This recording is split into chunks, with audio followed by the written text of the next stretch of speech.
안녕하세요. 저는 스페인 바르셀로나에 있는 개역 장로교회 목사 전인식입니다. 우리는 개역 신앙은 무엇을 믿는가? 개역 장로교회는 무엇을 믿는가? 라는 주제로 오늘 그 37번째 공부입니다. 우리가 지난주는 반삼위일체 이단에 대해서 공부했고 한번 복습을 하면 초대교회에서 있었던 반삼위일체 이단, 그는 4세기에 단일 신론이라고 하는 양자론과 양태론이 있었고 5세기에 인본주의의 시조인 펠라기우스가 있었다고 이야기했습니다. 그 단일 신론은 동일 본질, 유사 본질, 성자 하나님의 신성을 비하하거나 성부 하나님의 신성에 성자 하나님의 신성을 종속시키든지 아니면 성자 하나님은 단순히 인간이었다 라고 하는 것이고, 펠라기우스의 주의는 인간의 자유의지를 강조하고 원죄를 인정하지 않습니다. 그래서 하나님의 구속의 은혜가 필요가 없다. 왜? 원죄 자체가 인간 스스로가 그 원죄를 원죄를 해결할 수 있다라고 주장하는 겁니다.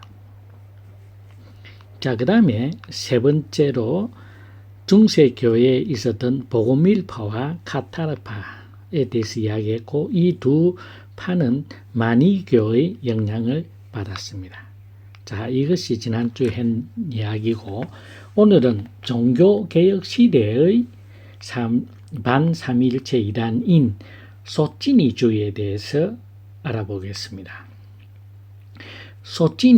델리오 소찌니는 이탈리아 출신입니다. 1525년도에서 62년까지 살은 사람인데 이단자로 정죄를 받고 타 지역을 돌아다니면서 자신의 사상을 전파했습니다. 하다가 이것을 책으로 써서 조카인 파우스토 소찌니에게 전수가 되었습니다. 이 파우스토 소찌니는 이 책을 가지고 폴란드로 몰래 잠입해서 유니테리언을 만듭니다. 유니테리언은 단일 신론자입니다. 즉 삼위일체를 철저히 부인하는 자입니다. 그러고 있다가 폴란드에서 추방을 당하자 영국으로 가서 계몽운동의 영향을 받은 자연신론이라기도 하고 이신론이라고 하는 것을 만들게 되어집니다. 하나님을 단순한 신에 불과하다, 진리를 판단하는 이성을 강조했습니다. 그래서 신약의 하나님과 구약의 하나님을 구분했습니다. 즉 신약시대, 중세시대의 펠라기우스라고 생각하게 하면 굉장히 쉽게 이해가 되어집니다.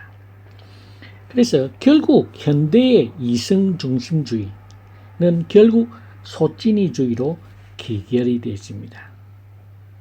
인본주의, 이성만능주의는 인간의 필요를 충족시키기 위해서 하나님을 만드는 인간의 사상입니다.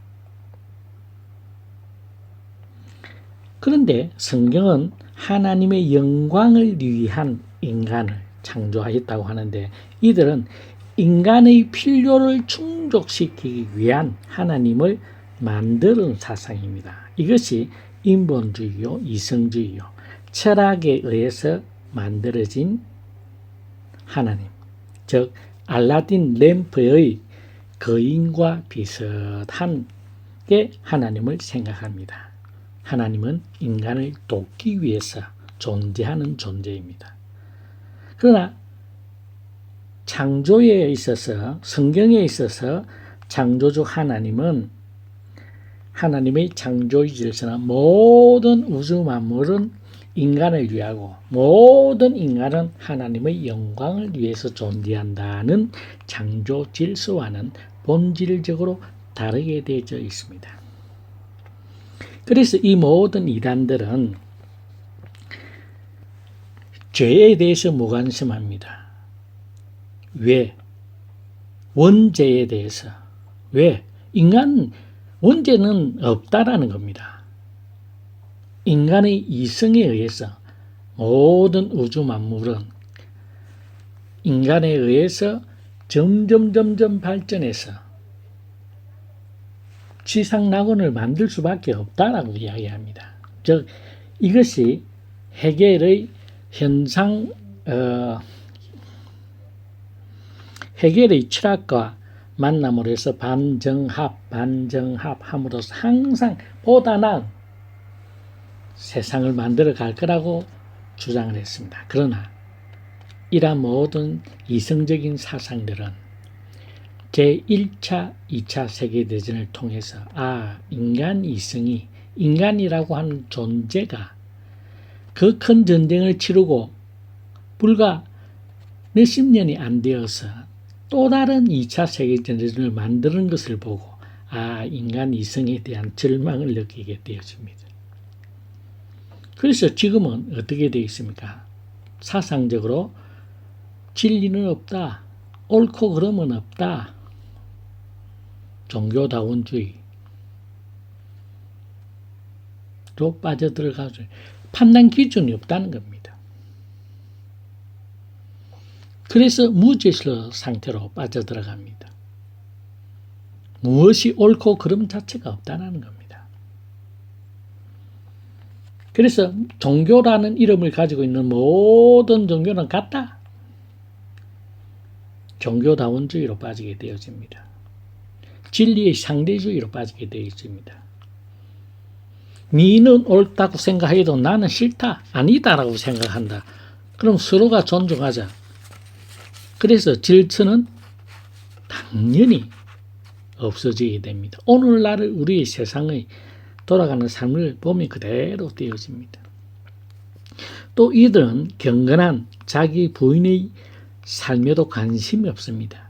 자기 욕심대로 삽니다. 다른 사람이 이웃이 죽든지 살든지 전혀 관계하지 않습니다. 또 이들은 지상의 가시적 복에만 집중하고 육체의 배를 불리는 데 혈안되어 있습니다. 결국 하나님 말씀대로 들어갑니다. 모든 인간은 자기 배를 위해서 운동하는, 배를 위하여서 싸우는 전쟁터가 바로 이 세상입니다. 그런데도 이들은 인간의 노력을 또 중시합니다. 인간들의 노력이 중요하다. 그래서 세속적이고 정치적인 일에 큰 관심을 가지게 되고 국가 정책에 뛰어듭니다. 그러므로 말미암아서 사회적 혁명이나 변화를 위해 교회가 나서야 된다고 또 주장합니다. 사회 복음, 시스템을 복음화하자라고 주장합니다. 그렇게 하면 인간성이 회복될 거라고 이야기합니다. 그런데 그 인간성 회복을 위해서 가장 노력했던 그 정치 제도가 뭐냐면 바로 공산주의입니다. 공산주의만큼 인간성을 말살시키는 제도가 있습니까? 공산당 지배자 계층의 1%, 2% 외에는 몇 천만 명이 죽어도 전혀 눈 하나 깜짝하지 않습니다.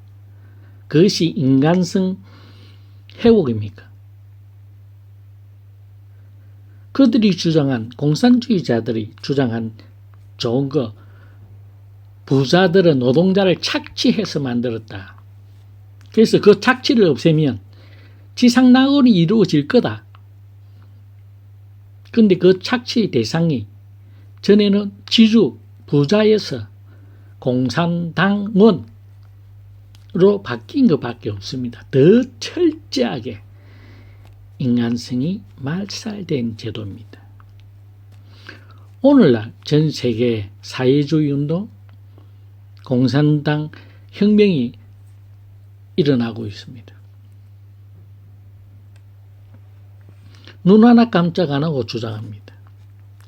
그들의 말은 인간성 회복, 평등을 주장하면서 말입니다. 그래서 정치인들 중에 너무나 쉽게 이야기합니다. 부자들, 돈 많이 버는 사람들 뺏어서 가는 주장. 근데 정치인들, 자기들은 자기 돈을 절대 내놓을 생각 안 하고 있습니다.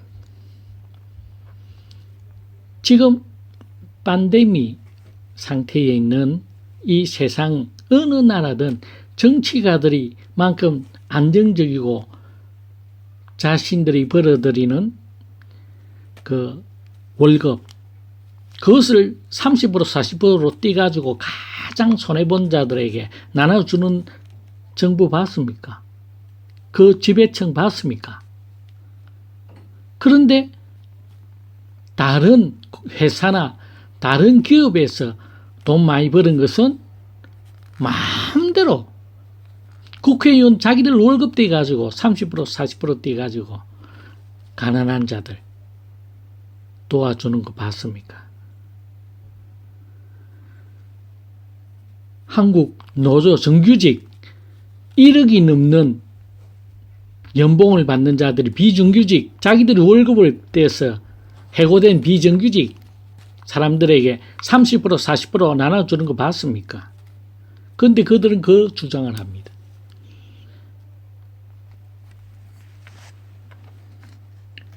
인간성 회복은 사회적 혁명이나 공산주의 혁명, 또 인성의 교육을 의해서 되어지는 것이 아닙니다.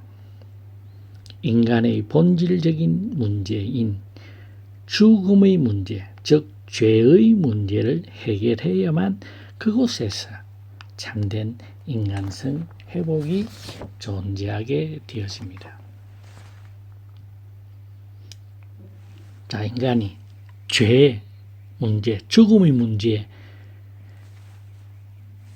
부닥치게 될 때 모든 철학과 모든 윤리와 도덕, 그들은 침묵할 수밖에 없습니다. 그들의 어떤 철학적 사상도 인간의 죽음의 문제, 죄의 문제를 해결해 내지 못했습니다. 유일하게 인간의 죄의 문제, 죽음의 문제를 해결한 것이 바로 주 예수 그리스도의 십자가의 보혈입니다.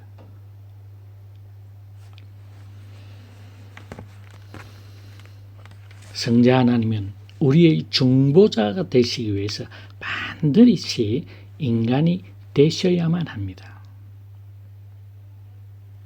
인간이 범한 죄, 원죄를 속죄하셔야 하기에 인간이 되셔야만 합니다. 자, 그럼 성자 하나님 그리스도께서 인간이 되셔서 그분이 행하신 일들은 에 대해 웨스트민스터 대교리 문답 39분에 기록하고 있습니다. 그것을 요약해 보면 첫 번째로 연약한 인간성을 정진시킵니다. 죄의 문제를 해결함으로 말미암아서 인간 본질이 죄의 지배하에서가 아니라 하나님의 은혜의 지배하에 있음을 통하여서 인간성이, 인간 본연의 그 하나님의 창조의 질서를 회복시킵니다. 정진시킵니다. 그래서 인간성을 정진시키고, 두 번째로 율법의 요구를 성취하십니다. 세 번째로 연약한 인성을 통해 인간을 공감하셨습니다. 네 번째로 그 인성으로 모든 고통을 인간이 당할 수 있는 모든 고통을 감당함으로써 우리를 위한 삶이었음을 증명하게 되었습니다. 그래서 그 결과 우리는 하나님의 자녀됨이 증명되었습니다. 왜 영혼이 죽을 수밖에 없는 우리들이 인간이 예수 그리스도의 십자가의 보혈로 대속받음으로 말미암았어. 이제는 하나님의 자녀가 되어질 수 있음을 증명하게 되어집니다. 그것이 바로 우리 주 예수 그리스도가 참 인간이 된 이유입니다.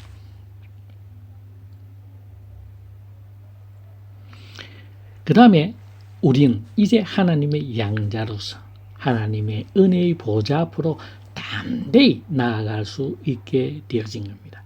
그러므로 말미암아서 우리는 하나님 앞에 담대히 주 예수 그리스도로 말미암아서 기도할 수 있는 존재가 되어집니다. 즉 하나님과 교통할 수 있는 존재가 되어질 수 있게 되었습니다. 그래서 중보자 되시는 성자 하나님은 반드시 인간이 되셔야만 합니다.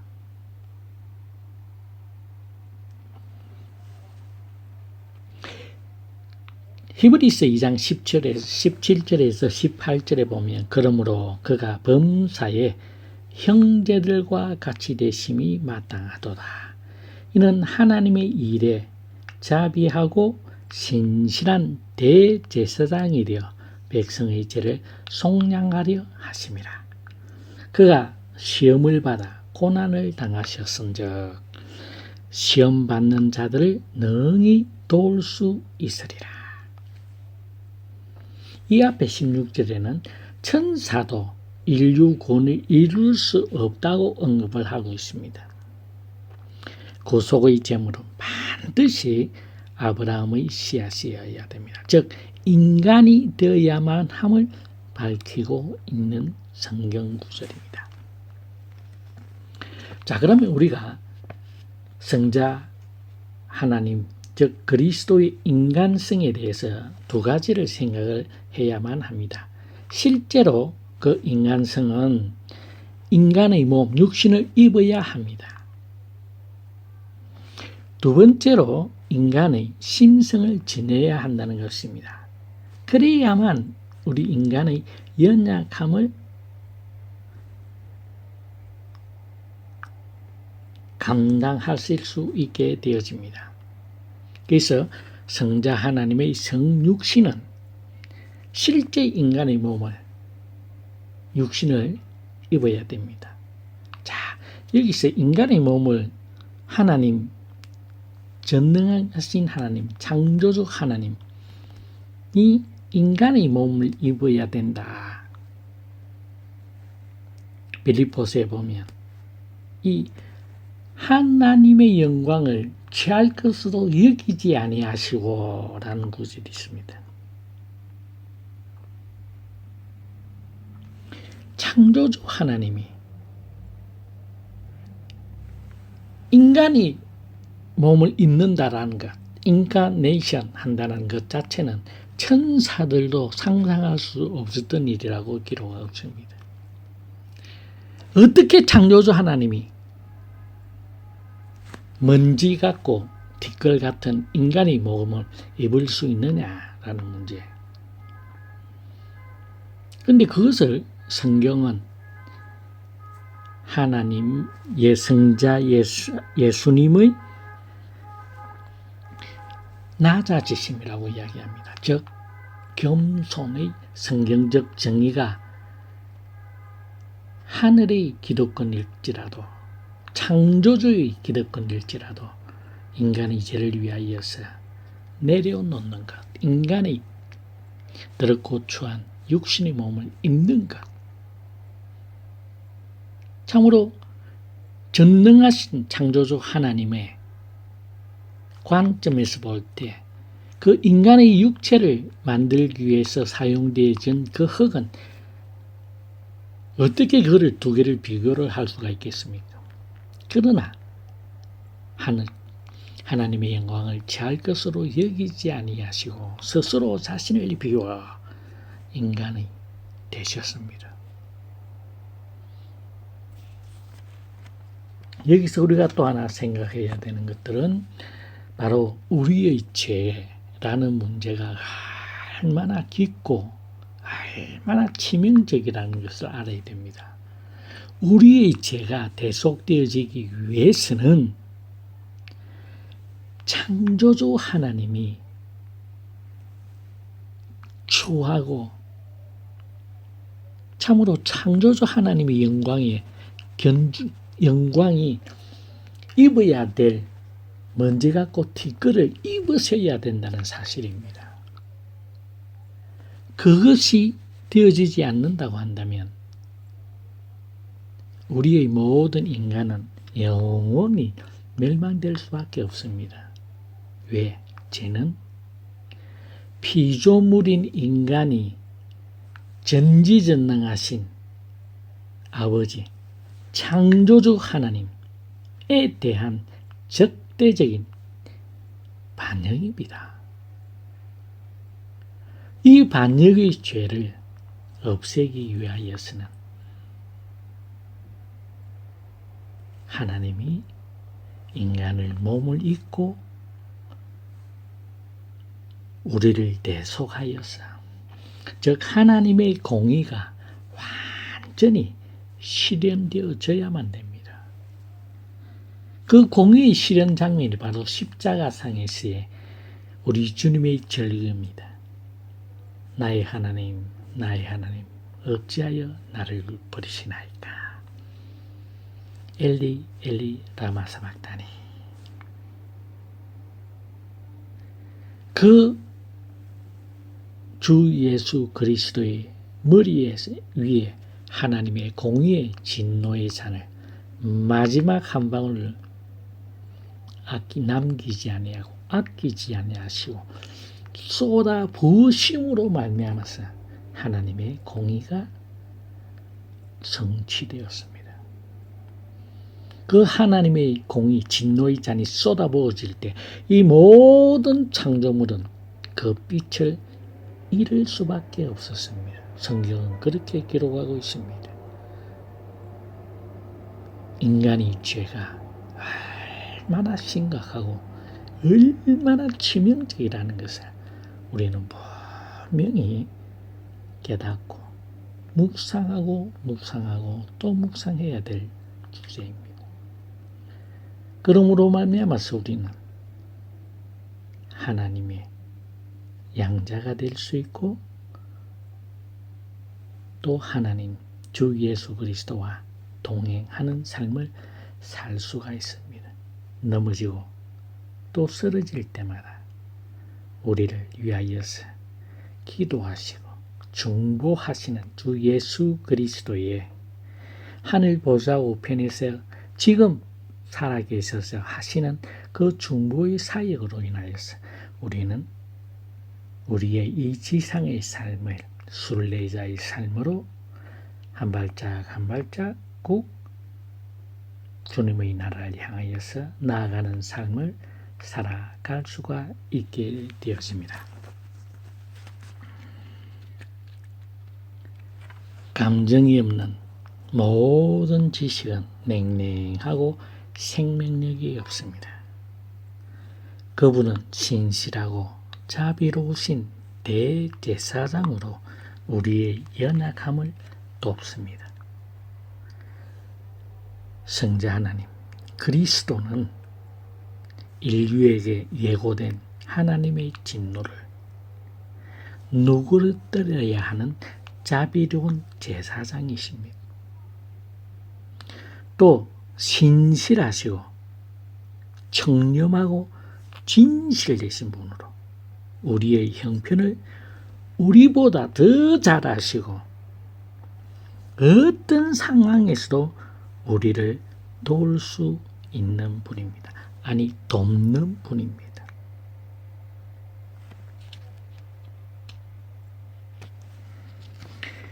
신자가 이미 중생되어 구원을 받았다고 하더라도 여전히 부패한 연약한 부패성을 지니고 있기에 지속적으로 끊임없이 그리스도를 통해 참된 인간됨의 길을 비워야만 합니다. 그리스도, 성자 하나님은 인간이 겪어야 하는 육체의 성장과 쇠퇴, 노쇠되어짐을 직접 경험했습니다. 그리고 정신적 고통을 겪으시면서 인간의 육체가 얼마나 무기력하고 무능력한지를 체험하셨습니다. 이런 그리스도의 사역이 아니면 우리가 어떻게 영원히 죽을 수밖에 없는 죄인인 인간들이 어떻게 거룩하신 하나님을, 또 보이지 아니하시는 하나님을 이해할 수 있겠습니까?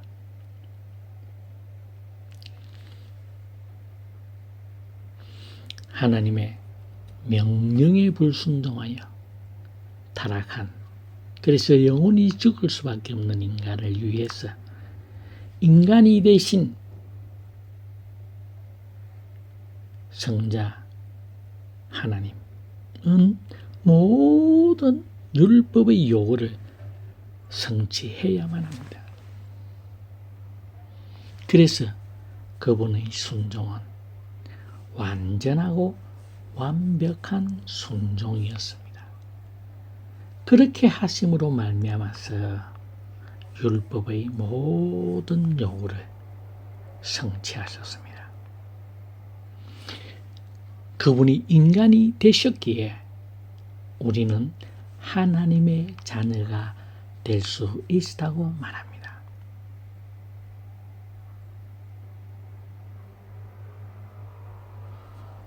그분이 우리 연약함을 담당하셨기에 우리는 하나님 앞에 주 예수 그리스도의 십자가의 보혈에 의지해 자녀로서 이 세상에서 담대하게 하나님의 존전 앞으로 나아갈 수가 있습니다. 또 마지막 심판대 앞에서도 담대하게 설 수 있습니다. 저와 여러분들의 선행과 저와 여러분들의 노력에 의해서가 아니라는 사실입니다. 오로지 주 예수 그리스도의 십자가의 보혈 때문에 우리는 이 세상에서 하나님의 자녀로서 당당하게 살아갈 수가 있고, 또 마지막 심판대에서도 담대하게 하나님 앞에 설 수 있습니다. 저와 여러분의 어두움이 아니라 주 예수 그리스도의 십자가의 보혈로. 자, 한 가지만 설명하겠습니다. 저와 여러분들이 심판을 받는다. 어떤 상황일까요?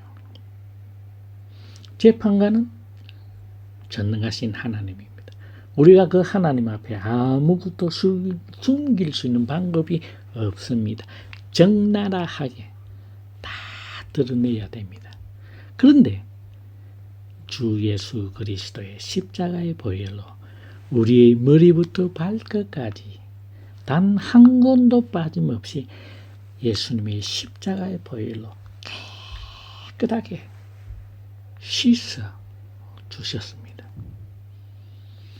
우리 하나님이 마지막 심판 때에 우리를 바라보는 것은 예수 그리스도의 십자가의 보혈로 정결된 저와 여러분입니다. 그래서 우리는 예수 그리스도처럼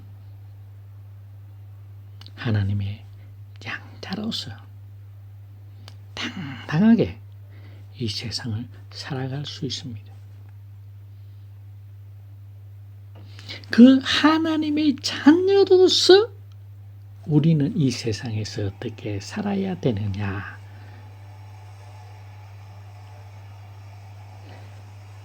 우리가 구원받기 위해서가 아니라 이미 구원받은 예수 그리스도의 십자가의 보혈로 구원받은 자로서의 이 세상에서 어떻게 살아가느냐가 되어야 됩니다. 그라하여서 우리는 하나님의 뜻이 하늘에서 이루어진 것 같이 이 땅에서도 이루어지리라. 어떻게? 주의 십자가의 보혈을 믿는 주의 백성들을 통하여서 하나님의 뜻이 이루어지기를, 하나님의 뜻을 이루기를 노력하는 저와 여러분이 되게 되어집니다. 그것이 바로 성화입니다. 그래서 성화는 우리의 노력이 아닙니다.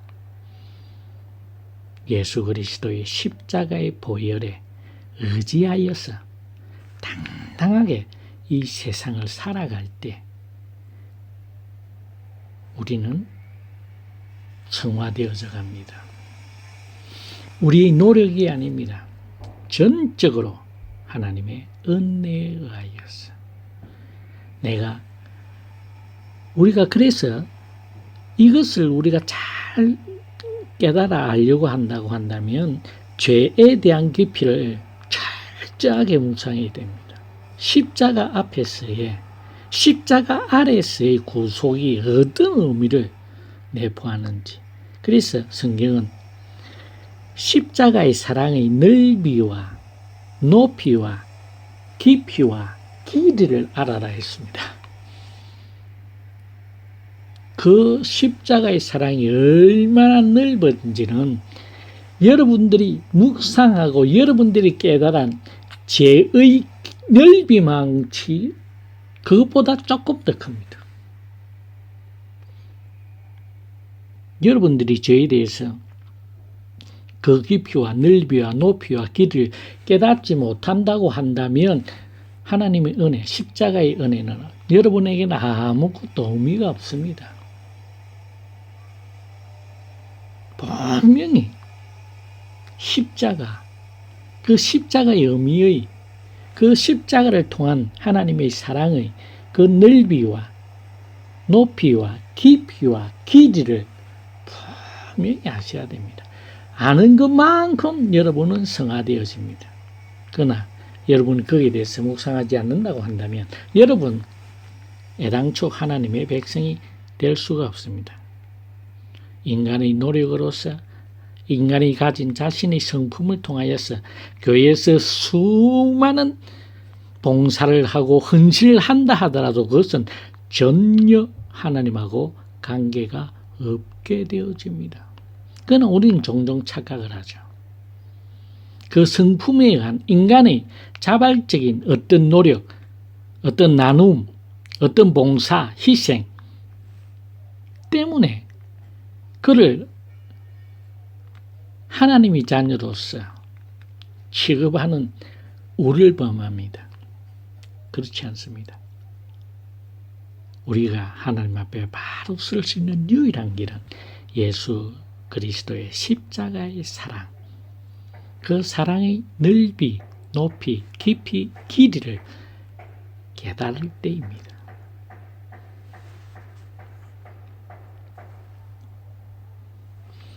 그리스도는 인간이 겪는 모든 것을 친히 다 체험하셨습니다.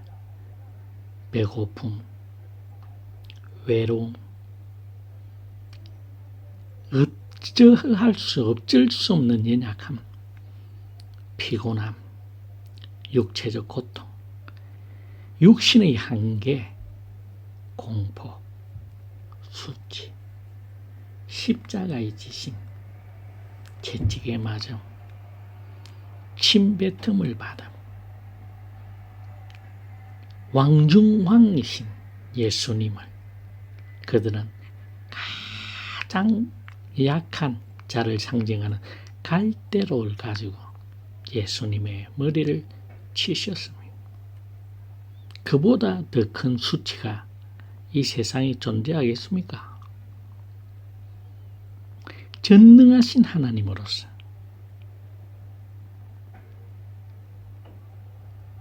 인간의 육신을 입어야 되는 됨, 또 죄인들만이 감당해야 될 죽음, 즉 하나님과의 분리,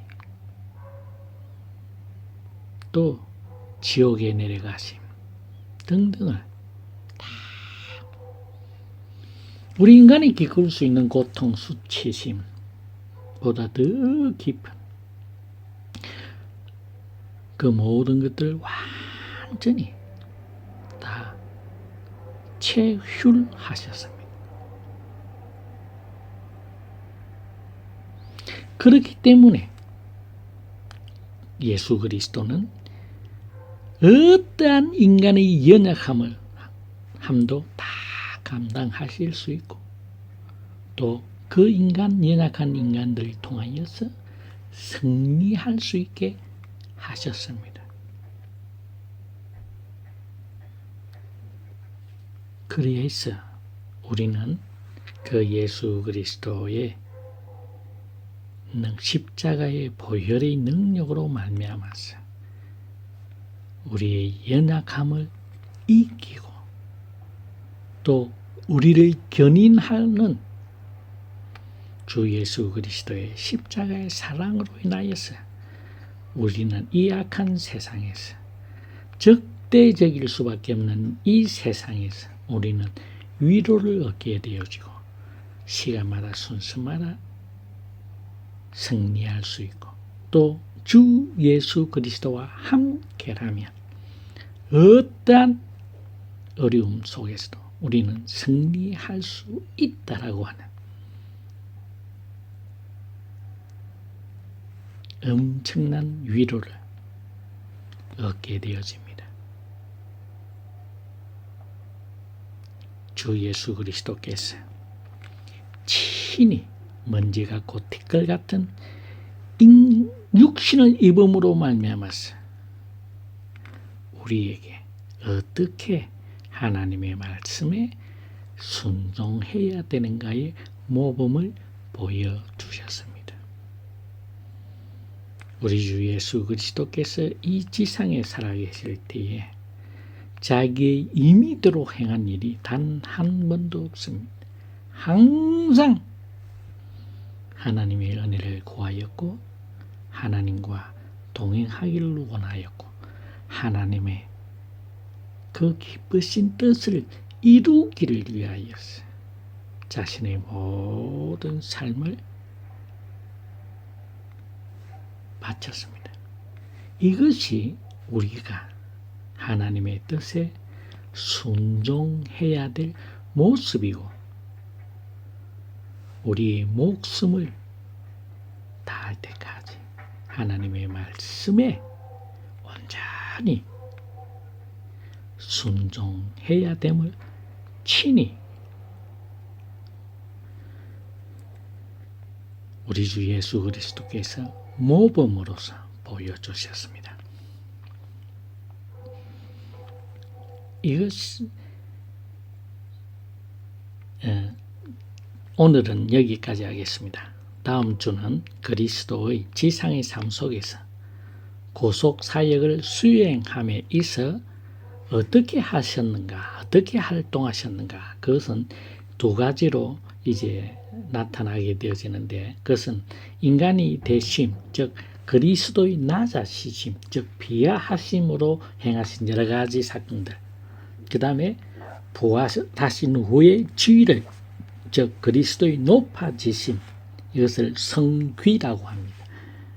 이 성귀에 대해서 한 2주간, 3주간 공부하겠습니다. 자,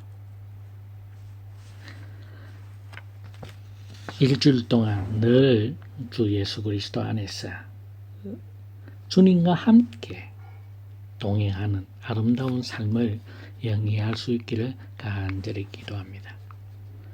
감사하고 수고하셨습니다. 다음 주에 뵙겠습니다.